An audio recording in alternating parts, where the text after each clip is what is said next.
Now that you understand the basics of sending email, let's switch over to another piece of the puzzle, which is notifications, and we'll talk about when to use each.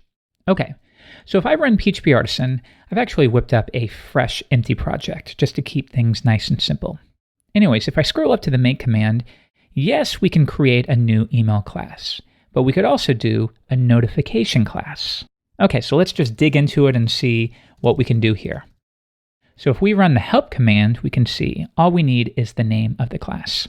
So like an email, a notification can be used to represent some kind of action that took place for the user in our system. And this should be fairly self-explanatory. You use any kind of site, you take an action, and then all of a sudden you get an email, or you get a text message asking you to confirm something, or a notification that your last payment failed. Any kind of basic notification would make sense. So you'll notice that I said, well, we email the user, or we text the user, or maybe you notify them on Slack, or maybe you notify them directly within your web app. Maybe you click on a little bell next to the user's profile, and that pops out all of their notifications. So what we can see is for any given notification, you could distribute that in multiple ways. For example, for Laracasts, maybe a notification we might send is that your subscription renewal failed. Okay, well, maybe I text you, maybe I email you, maybe I add a note to your notifications panel. Maybe we use a different channel entirely. Let's give that a shot. I'm going to make a notification for subscription renewal failed. Now, this will be stored within your app directory, notifications. Okay, so if we take a look at it, we're going to see on this API a method called via, and then these methods called toMail and toArray. And there's actually, I think, 4 or 5 of them. So via is an important one. What are the delivery channels for this particular notification? And like I said, it could be a text message. It could be a phone call, even if you want. It could be an email. It could be just throw it into the database. You can use a bunch here. Just refer to the documentation for a full list. In this case, we can see by default, it's going to assume just a mail notification.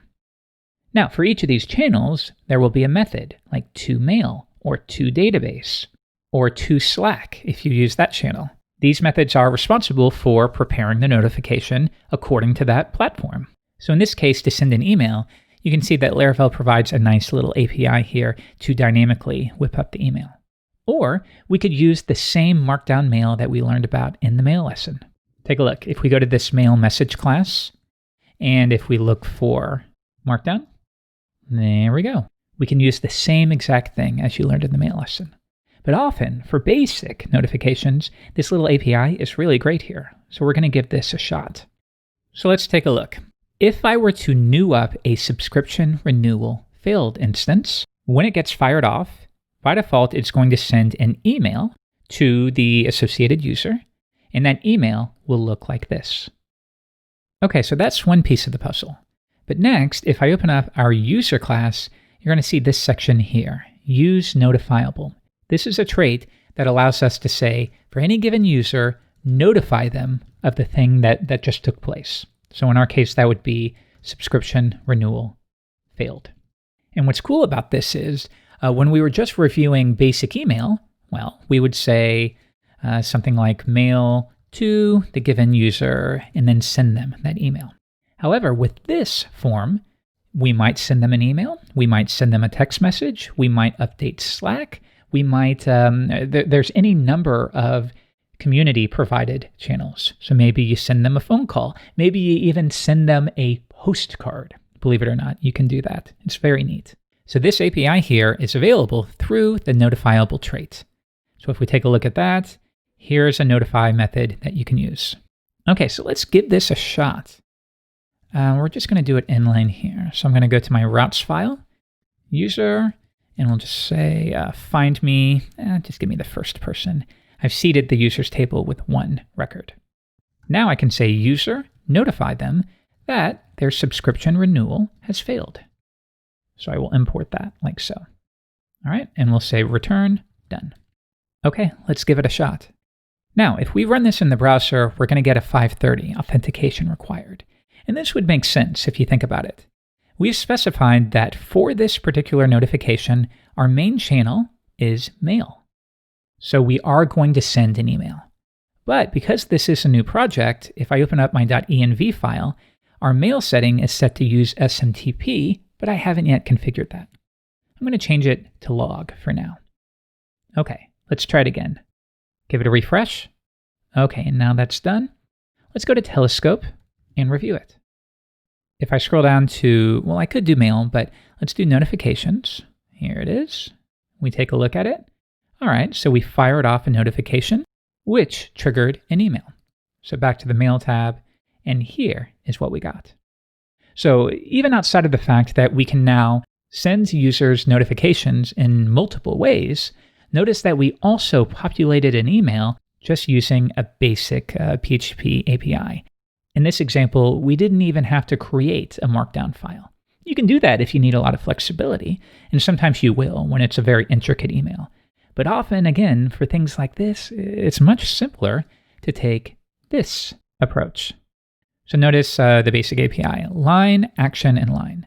So line will just be basically a paragraph, the intro to the notification. An action is an action you want the user to take, like a button. So we have notification action, and that has a URL to the homepage of the site. And then finally, another line. And in fact, if you go to mail message, and we can see, yes, you can still load a view if you want, or a markdown-based view. You can attach data. You can, let's go to the parent class here. Anyways, you can do a line. If you want to specify that there was some kind of error, you can call that method. And I think all that's going to do is change the button color to red or something like that. We can specify the subject. We can do a lot here. So in the case of subject, you'll notice if we switch back to Safari, the subject of the email is subscription renewal failed. So you'll see that it takes the class name and it turns it into a sentence. So if you want to change that, here's where you would say the subject is, whoops, your last payment failed. We'll say add a new credit card or something like that. You get the idea. Okay, so now if we come back and give this another shot, all right, let's go back. We should now have a new email that was fired off, like so. And also notice the subject has been updated as well. Okay, but let's say, in this case, we want to fire off an email, but maybe we also want to notify them through the web app. Okay, let's add another channel. Yes, I want an email, but I also want to store it within the database. And that way later, I can query it when the user returns to the website. I can just do a basic query to fetch all unread notifications. But now, if we give this a shot, I think it's going to fail. So let's run it. Yeah, it does. So it's trying to insert this notification into a notifications table, but we don't have one. So as it turns out, for database-specific notifications, we need to create that table. And luckily, once again, Laravel will do the work for us. So there is a command called notifications table that will create the migration for us. Okay, so let's run that, and then I will migrate my database. Okay, so now if I switch back to SQL Pro, you'll see that we do have this notifications table. And our structure is, what kind of notification is it? What is the ID of the person being notified and their type? So you'll see that it's not user ID, and that's because it is polymorphic, which means most of the time you probably will say user notify. But you can add that notifiable trait anywhere. So let's say you have a project class. Well, if I add the notifiable trait there, I can say project and then notify the owner. It's pretty neat. Anyways, that's the reason for that. We have the data and then some basic timestamps. So if we give this another shot, think about what was done here. We have fired off an email to the user that their subscription renewal has failed. In real life, this would probably be in response to a webhook that you catch. Maybe Stripe pings a URL on your system when a payment fails to go through. You pick up on that and you respond to it by firing off a subscription renewal failed notification.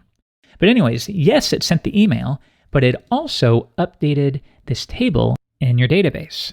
So if I give it a refresh, here we go. So we have our unique ID. Here is the instance of the notification, basically, the class name. And we are notifying the user with an ID of 1. And in this case, there is no data associated with it, but there could be. Next, you'll see read at. This can be used to specify that the user has read the notification.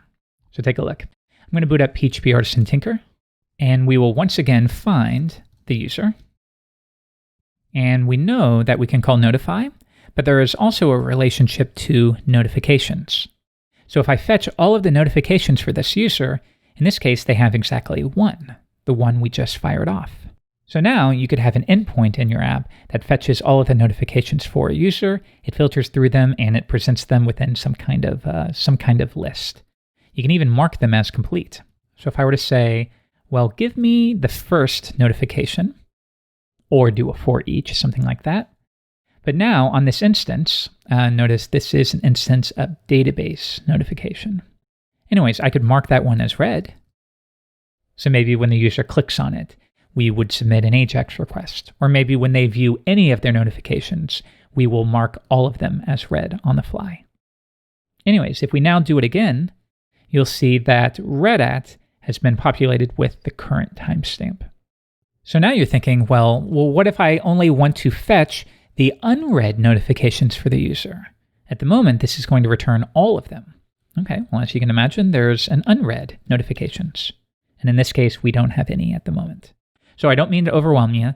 Of course, for these things, go to the documentation. You can follow the steps when you need to. It's not like you have to commit all of this to memory. But the point is, you have a lot of flexibility here.